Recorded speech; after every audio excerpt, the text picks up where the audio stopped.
प्रिय विद्यार्थियों, मेरी ओर से आपको सभी को सुबह का नमस्कार। अरावली शिक्षा निकेतन की ऑनलाइन क्लासों में आपका हार्दिक अभिनंदन है। देखिए, पिछली वीडियो में हमने पढ़ा भाषा के बारे में, व्याकरण किसे कहते हैं, व्याकरण की क्यों आवश्यकता होती है और व्याकरण के कौन कौन से अंग हैं। अब हम आगे पढ़ते हैं वर्ण विचार। क्या पढ़ते हैं? वर्ण विचार। वर्ण विचार। देखिए, इस वर्ण विचार में हम ये जानेंगे कि वर्णों की उत्पत्ति कैसे हुई, वर्ण किसे कहते हैं और इनके कौन कौन से उच्चारण स्थान है, वर्णों में जो स्वर है और व्यंजन है इनका क्या महत्व है और इनका निर्माण कैसे हुआ। तो देखिए, सबसे पहले हम जानेंगे वर्ण किसे कहते हैं। देखिए, वर्ण जो है वो किसी भी भाषा की सबसे छोटी इकाई है। क्या है? किसी भी भाषा की सबसे छोटी इकाई है, क्योंकि भाषा के बिना हम अपने विचारों का आदान प्रदान नहीं कर सकते हैं और उसके अंदर हमें वर्णों की आवश्यकता पड़ती है। देखिए, वर्ण विचार में हम पढ़ेंगे कि वर्ण किसी भी भाषा के मूल आधार होते हैं, क्योंकि जब हम किसी भाषा को पढ़ते हैं तो वर्णों की हमें आवश्यकता होती है, इसलिए ये मूल होते हैं। इसके बिना भाषा का निर्माण संभव नहीं है। इसके बिना किसी भी भाषा की कल्पना नहीं की जा सकती है। अभी मैंने आपको बताया कि इसके बिना किसी भी भाषा की कल्पना नहीं की जा सकती है, क्योंकि भाषा में वर्णों की आवश्यकता होगी और ये मूल आधार होते हैं। वर्ण भाषा की सबसे छोटी इकाई होती है। वर्ण क्या होते हैं? भाषा की सबसे छोटी इकाई, यानी भाषा की जो प्रथम सबसे छोटी इकाई होती है वो है वर्ण, जिसको हम क्या कहते हैं? अक्षर भी कहते हैं। वर्णों को अक्षर भी कहते हैं। वर्णों क्या कहते हैं? हमें अक्षर कहते हैं, क्योंकि वर्ण कह दो चाहे अक्षर कह दो, दोनों एक ही बात है। अब देखिए, आगे हम देखेंगे इसकी परिभाषा कि वर्ण किसे कहते हैं। वर्ण किसे कहते हैं? वह छोटी से छोटी ध्वनि, ध्वनि का मतलब जो हम मुंह से निकालते हैं, ध्वनि निकालते हैं, जिसके और अधिक टुकड़े नहीं किए जा सकते हैं। देखिए, ऐसी छोटी से छोटी ध्वनि जिसके हम आगे कोई टुकड़े नहीं कर सकते हैं, उसे वर्ण या अक्षर कहते हैं। उसे क्या कहते हैं? वर्ण या अक्षर कहते हैं। अब देखिए, वर्ण और अक्षरों में स्वर और व्यंजन ये दोनों को समाहित किया गया है। दोनों का समावेश है। ए, ई, क, च, म, ल तथा र, ये सभी क्या कहलाते हैं? वर्ण या अक्षर कहलाते हैं। देखिए, आपको जो मैंने लिखा है उसको आप अपनी कॉपी में नोट कर लीजिए।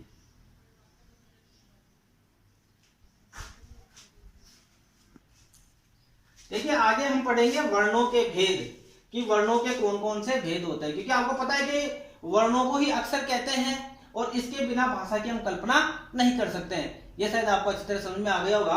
आगे हम चलते हैं कि वर्णों के कौन कौन से भेद होते हैं। देखिए, वर्णों के दो भेद होते हैं, एक तो होता है स्वर और एक होता है व्यंजन।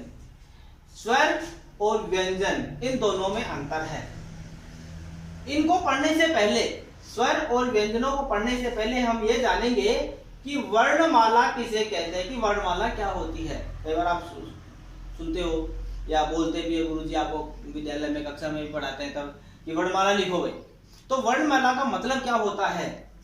किसी भाषा की मूल ध्वनियों का मतलब वर्ण, किसी भाषा की मूल ध्वनियों यानी वर्णों के क्रमबद्ध का मतलब होता है क्रम से क्रमबद्ध समूह को वर्णमाला कहते हैं।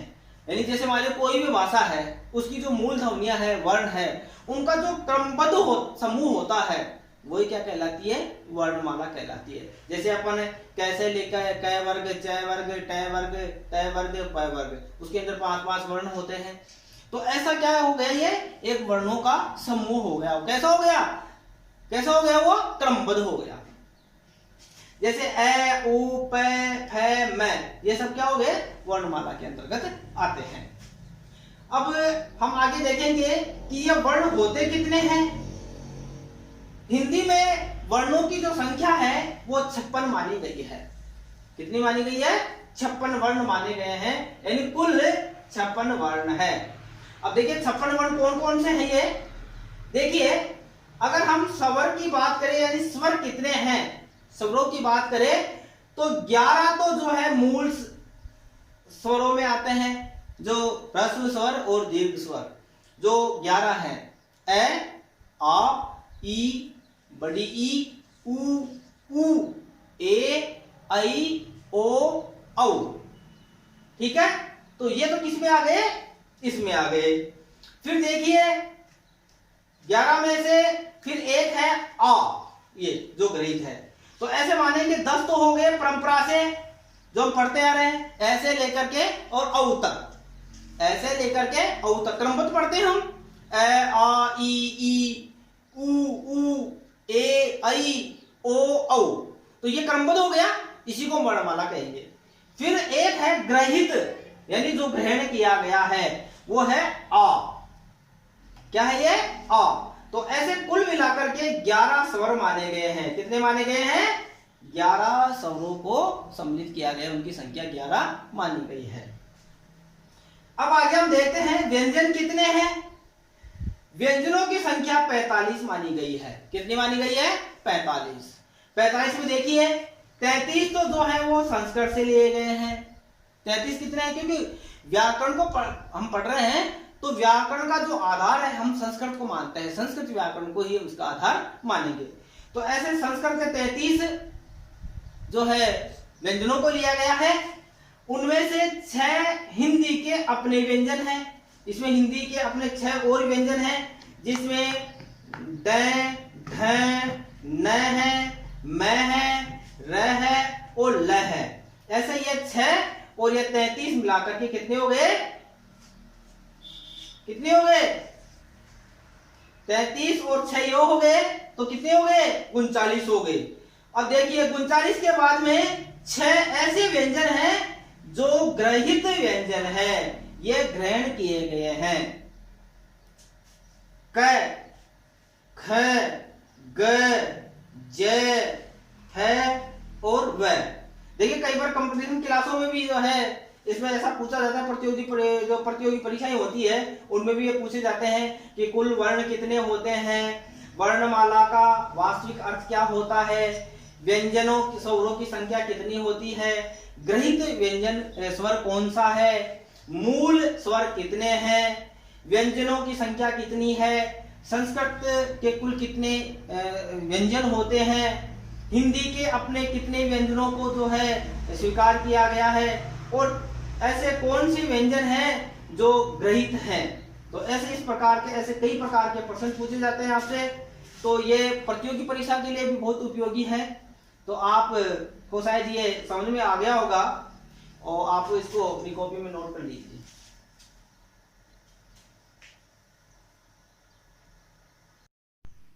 देखिए आगे हम पढ़ेंगे स्वर के बारे में। स्वर देखिए मैंने आपको बताया भाषा जो है उसके बाद में जो है वर्णों में जो है स्वर और व्यंजन होते हैं। तो सबसे पहले हम पढ़ेंगे स्वर। स्वर के बारे में जानेंगे कि स्वर कितने हैं और किसे कहते हैं।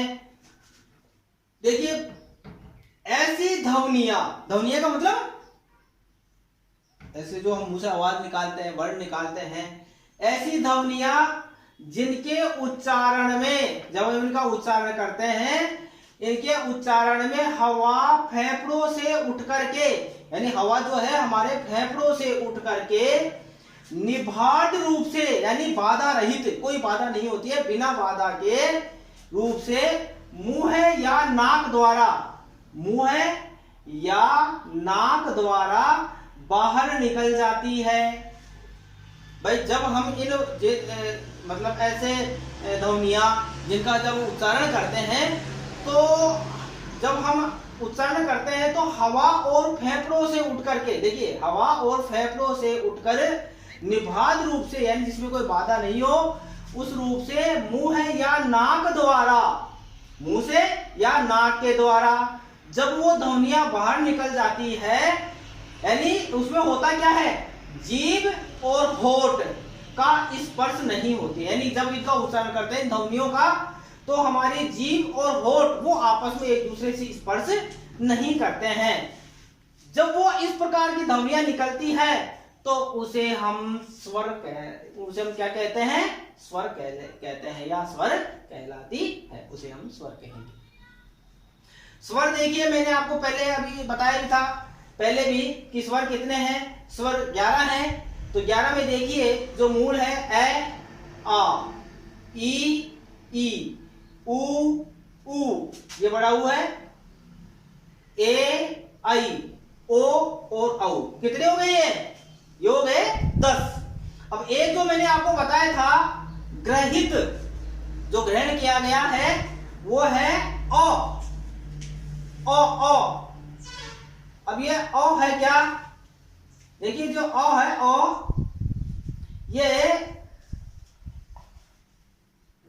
ये जो है वो आ और ओ के बीच की ध्वनि है। देखो न तो आ होता है और न ही ओ होता है, ये इसके बीच की ध्वनि होता है, बीच की ध्वनि होता है ये।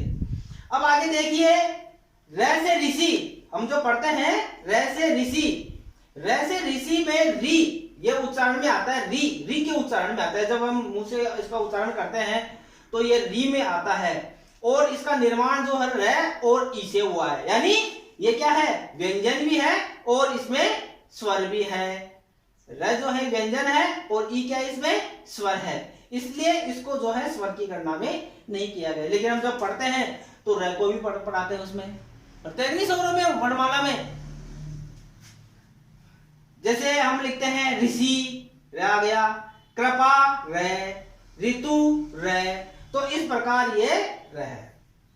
अब आगे देखिए आ क्या है, आ जो है ये आ और ओ, देखिए ओ जो है ओ, अभी मैंने आपको बताया ग्रहित जो है ओ, ये आ और ओ के बीच की ध्वनि है ये।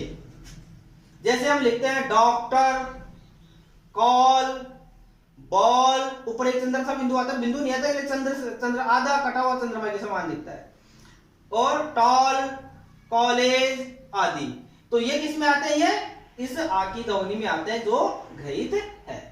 देखिए आपको मैंने स्वर के बारे में बताया है, और स्वर के कितने प्रकार होते हैं उसके बारे में आपको मैंने बता दिया है, और ग्रहित स्वर कौन सा है आ उसके बारे में बता दिया है। तो इस प्रकार आपको मैंने स्वरों के बारे में बता दिया है कि स्वर कितने प्रकार के हैं, कौन कौन से भेद है, किसे कहते हैं, और किस प्रकार इनका प्रयोग हम आगे करेंगे, वो आगे हम पढ़ेंगे। तो आप अपनी नोट कॉपी में इसको उतार लीजिए।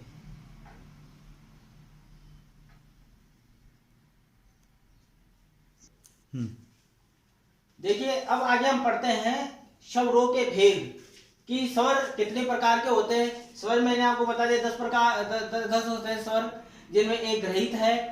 लेकिन इन स्वरों की भी अलग अलग भेद होते हैं उनकी स्थिति के आधार पर। तो देखिए कौन कौन सी स्थिति के आधार पर होंगे।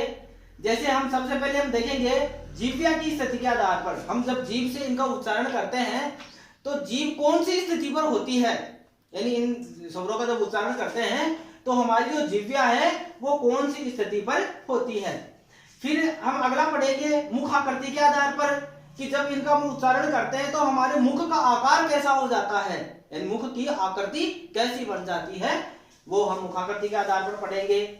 अगला है ओष्ठाकृति के आधार पर, तीसरा है सी ओष्ठाकृति के आधार पर, यानी कि जब हम इनका उच्चारण करते हैं तो हमारे होठों की आकृति कैसे हो जाती है, गोल हो जाती है, चौकोर हो जाती है, ठीक है कि नहीं, उसके आधार पर। अगला है डी उच्चारण समय के आधार पर, जब हम इनका उच्चारण करते हैं तो हमको कितना समय लगता है, यानी उच्चारण समय के आधार पर। ई उच्चारण स्थान के आधार पर, यानी हम जब इनका उच्चारण करते हैं तो हमारा ये जो उच्चारण करते हैं तो इनका उच्चारण स्थान कौन सा होता है, जैसे मुंह, जिह्वा, तालु, दंत, ओष्ठ, ये सब क्या कहलाते हैं, उच्चारण स्थान के आधार पर, क्योंकि उच्चारण करने का स्थान कौन सा है, जहां से ये स्वर निकलते हैं, ये कहलाता है उच्चारण स्थान। अब देखिए सबसे पहले हम देखेंगे ए, जिह्वा की स्थिति के आधार पर, यानी कि जिह्वा की स्थिति कैसी होती है, जब हम इनका उच्चारण करते हैं तो हमारी जीभ की जो स्थिति है वो कैसी बनती है। देखिए सबसे पहले आता है संवृत, किसमें आता है, संवृत। तो संवृत में देखिए, संवृत में जो है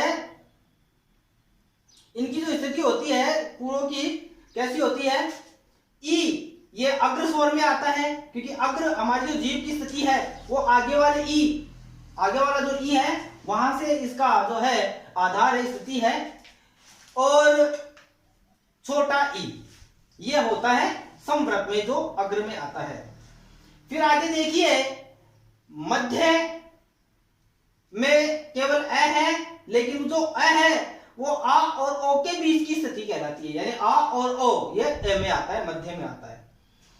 पश्चिम में देखिए, पश्च स्वर में उ और छोटा उ और बड़ा उ, ये दोनों पश्च जो है इसके स्थिति में आते हैं। कहने का मतलब यह है कि संवृत स्वर वो कहलाते हैं, एक तो अग्र में आते हैं, मध्य में और पश्च में। तो देखिए अग्र में ई और ई आता है, हमारी जो जीभ की स्थिति आगे वाला भाग, ये दोनों जीभ कार्य करती है ई और ई, इसी से ये इनका स्थान है।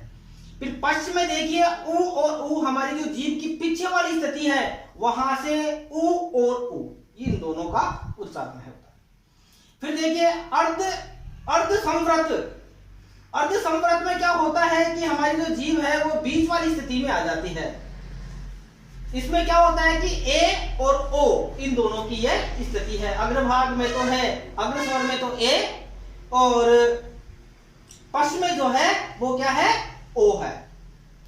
आगे देखिए अग्र विव्रत में आई और औ ये पश्चिम में आ जाता है, अग्र में तो आई और इसमें ओ आ जाता है। तो अर्ध संवृत में तो ए आ गया और अर्ध विव्रत में आ गया आई, तो इसलिए ए आई का ध्यान रखना है। और पश्चिम में देखिए औ और ओ, देखिए ओ और आ के बीच की स्थिति देखो क्या है, अ और है ओ, तो ये आ और ओ के बीच की स्थिति मानी जाती है इसकी, तो ये विव्रत में आता है। तो इस प्रकार से देखिए जिह्वा की स्थिति के आधार पर अब हम इनको आगे विस्तार से पढ़ेंगे। संवृत क्या है, अर्ध संवृत क्या है और अर्ध विव्रत क्या है और विव्रत किसे कहते हैं, ये हम अगले वाली वीडियो में पढ़ेंगे, जानेंगे कि किसे कहते हैं इनका विस्तार से। देखिए आपको इसको विस्तार से जो है इसके बारे में आपको मैं जो है अगले वाली वीडियो में बताऊंगा, मैंने आपको पहले बता दिया, तो आप इसको नोट कर लीजिए। जो ये स्वरों के भेद है ई तक, A B C D E, इनको आप लिख लीजिए, इनके आधार पर अपन आगे विस्तार से पढ़ेंगे।